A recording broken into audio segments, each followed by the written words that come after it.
ओम श्री गणेशाय नमः। एम सरस्वती नमः। धार्मिक आख्यानों के अनवरत वाचन में श्री शिव पुराण वाचन अंतर्गत मैं आज आपको भिक्षुनाथ अवतार एवं निर्जरेश्वर अवतार के बारे में चर्चा करूंगा। कृपया श्रवण करें। ब्रह्मा जी ने कहा, हे नारद, अब हम भिक्षुनाथ अवतार का वर्णन करते हैं। पूर्व में सत्यरथ नाम का राजा शिव जी का बड़ा भक्त हुआ। वह विदर्भ देश में राज्य करता था। एक समय विदर्भ देश में न्याय के साथ राज्य कर रहा था।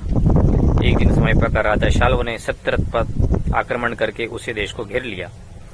दोनों में राजाओं में बड़ा युद्ध हुआ। युद्ध करने के उपरांत सत्यरथ परास्त हुआ और मारा गया। रात्रि के समय उसकी रानी युक्तिका घर से बाहर गई और पूर्व की ओर शिव और गिरिजा का ध्यान कर चली। वह गर्भवती थी। बहुत मार्ग चलने से थककर तालाब के पास एक वृक्ष के नीचे बैठ गई। भाग्य से शुभ लग्न में उसी दिन उसके पुत्र उपजा। रानी बहुत ही प्यासी होकर उस तालाब में पानी पीने गई। अभी पानी न पिया था कि एक ग्रह ने उसे पकड़ लिया। नया उपजा हुआ बालक भूख प्यास से रोने लगा। शिव जी को उस बालक पर बड़ी दया आई। उन्होंने ऐसी कृपा की कि तुरंत ही एक ब्राह्मण की स्त्री बालक के समीप पहुंची। उसके साथ भी 1 वर्ष की आयु का बालक था।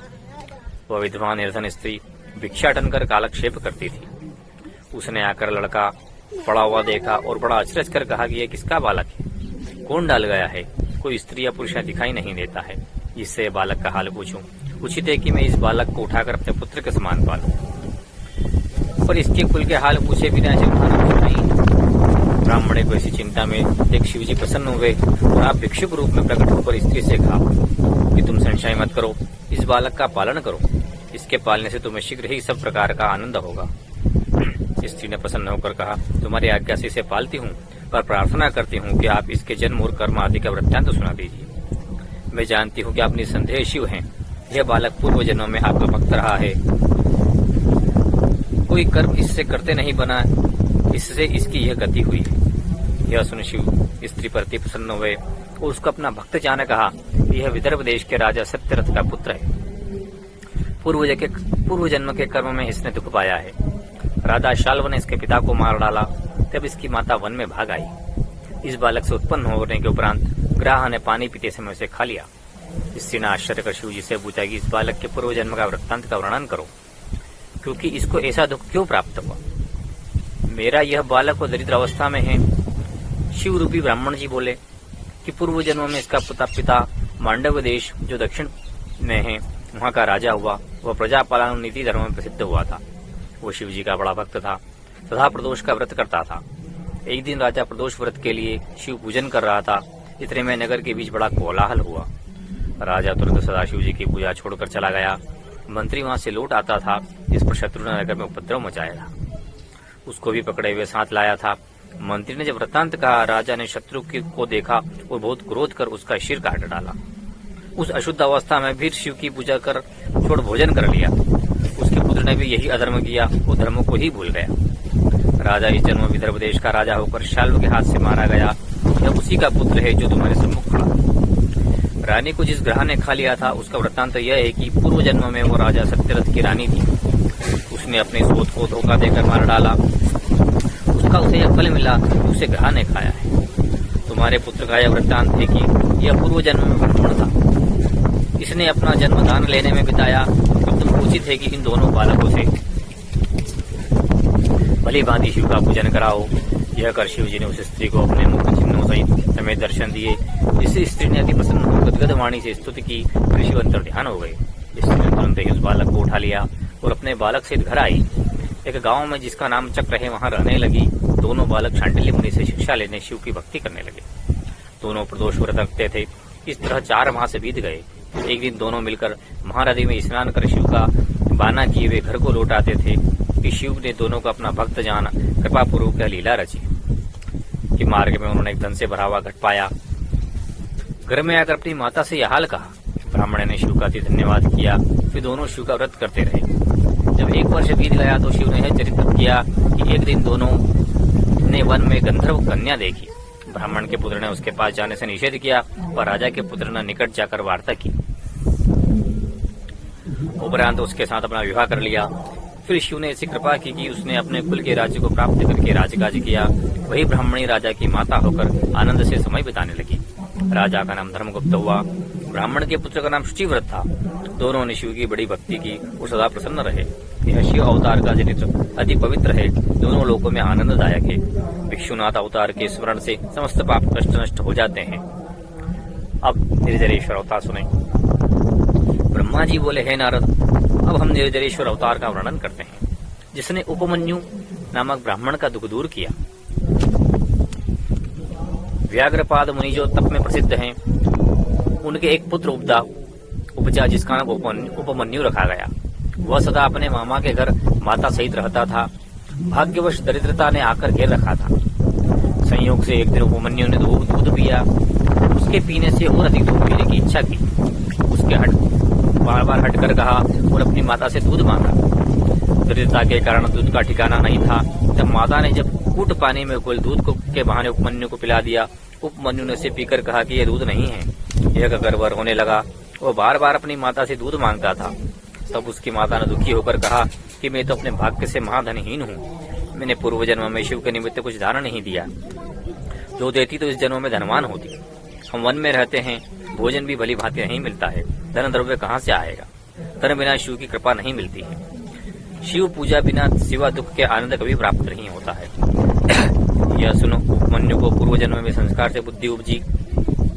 उसने अपनी माता से कहा कि आप तुम कुछ मत खेद करो, मैं शिव का तप करता हूँ और शिव को प्रसन्न कर क्षीर सागर वर में मांग लूंगा। और यह कहकर माता की आज्ञा से हिमगिरी में जाकर बड़ा तप किया। वन फलों से शिव जी का पूजन किया। पंचाक्षर मंत्र का जाप किया। जब उपमन्यु को तप करते हुए देखो समय बीता तो शिव जी प्रसन्न न हुए और वर देने के निमित्त न आए। जब तीनों लोग उपमन्यु के तप से जलने लगे, तब देवताओं ने विनती के अनुसार कहा कि शिव के पास गए और स्तुति के उपरांत सब वृत्तांत कहा। शिव हंसकर बोले कि तुम इस पर संशय मत करो कि उपमन्यु दुख के निमित्त तप कर रहा है, सो अब हम उसको वर देंगे। तुम सब अपने स्थान पर चले जाओ। देवताओं के चले जाने के उपरांत शिव जी ने उपमन्यु की परीक्षा लेने के निमित्त आप इंद्र रूप और गिरिजा को शची गणों में देवताओं का स्वरूप और नंदी का ऐरावत रूप रचकर उपमन्यु के समीप जाकर कहा कि उपमन्यु वर मांगो। उपमन्यु ने कहा, हे इंद्र, तुमको हमारा प्रणाम है। हमको शिव के भजने की शक्ति की कृपा कर दो। हम केवल शिव से वर मांगेंगे और किसी से वर नहीं मांगेंगे। इंद्र ने कहा कि हे मुनि पुत्र, क्या तू हमको नहीं जानता है और अन्य देवताओं के समान हमको समझता है? मैं सब देवताओं का राजा हूँ। मुझको अप्रसन्न कर कभी किसी को आनंद नहीं मिलता है। मेरी पूजा कर, जो मन में आवे वह ले। शिव निर्गुण देवताओं की गणना में नहीं है। वो दीन और निर्बल है। वो तो दक्ष प्रजापति के शाप से बुध हो गए हैं और महाअशुभ है। इससे उनका वचन सत्य नहीं होता, वरन उस समय से शिव को कोई भी नहीं पूजता है। इसे देवता से क्यों कर तुम्हारा काम निकलेगा? उपमन्यु ने सुनकर बड़े क्रोध से उत्तर दिया कि हे इंद्र, तुम देवताओं के राजा होकर शिव जी की निंदा मुख पर लाए हो। तुमको क्या हो गया है जो तुमने शिव जी को नहीं पहचाना? शिव जी वह हैं जिनकी ब्रह्मा विष्णु और समस्त देवता सेवा करते हैं। उनको वेद भी नीति कर वर्णन करते हैं। वेदांती उन ब्रह्मा के नाम से प्रसिद्ध करते हैं। संत विधवा विवाद छोड़कर उनका भजन करते हैं। वो तीनों गुणों से परे शुद्ध पवित्र परमात्मा निर्गुण सगुण सभी के स्वामी हैं। हे मूर्ख इंद्र, तू उनको नहीं जानता है जिनके समान दूसरा कोई नहीं है। मैंने तेरी जीवा से शिव जी की निंदा सुनी है। इसका मुझ पर बड़ा पाप होगा, इसलिए मैं तुझे भी कष्ट नष्ट करूंगा और आप भी मर जाऊंगा। यह कहा और भस्म लेकर मंत्र पढ़कर इंद्र पर चलाई और आप भी सब तरह से पवित्र चाहा और अपने को मार डालूं यह समझा। तब शिव जी अति प्रसन्न हुए और नंदी से शिव जी की सेना समझकर तुरंत भस्मास्त्र को पकड़ लिया, जिससे अग्नि दूर हो गई। शिव जी ने पूर्व के समान अपना रूप प्रकट किया। इंद्र के वे सब लक्षण गुप्त हो गए। जिस रूप का उपमन्यु ध्यान करते थे वही रूप सामने खड़ा हो गया। उस समय समस्त देवता उस स्थान पर आकर शिव जी की स्तुति करने लगे। आकाश से पुष्पों की वर्षा हुई। हर प्रकार के आनंद मंगल हुए। उपमन्यु ने शिव जी को प्रणाम किया। शिव जी ने उपमन्यु को निकट बुलाकर स्कंद के समान अपने समीप बैठाया और अपना हाथ उपमन्यु के शरीर पर फेरा। फिर कृपा दृष्टि से उपमन्यु को अवलोकन कर कहा कि तुम हमारे दृढ़ भक्त हो। हम तुमसे अति प्रसन्न हुए। गिरिजा तुम्हारी माता है और हम तुम्हारे पिता हैं। तुम सदा युवा रहोगे और तुमसे कोई पाप न होगा। तो मृत्यु पर वश न चलेगा। तुमको दूध, दही, घी और शहद के बहुत से समुद्र मिलेंगे। तुमको सदा आनंद मिलता रहेगा। तुम सदा बलवान रहकर प्रसन्न रहोगे। हमारे भक्तों के शिरोमणि होंगे। तुम्हारा कुल और गोत्र सब आनंद में रहेगा। स्त्री पुत्र सब हमारी भक्ति में लगे रहेंगे। पशु प्रतिव्रत को पाओगे। तुम्हारा वचन अति स्पष्ट होगा और तुम बड़े वाचाल होंगे। हम सदा तुम्हारे पास रहेंगे। तुमको सब कुछ मिलेगा। यह कहकर शिव जी अंतर ध्यान हुए और उपमन्यु को अपने आश्रम चला आया। जो यह चरित्र पढ़ेगा और सुनेगा आनंद में रहेगा। यह उपमन्यु दृष्टांत संपूर्ण हुआ। ओम नमः शिवाय।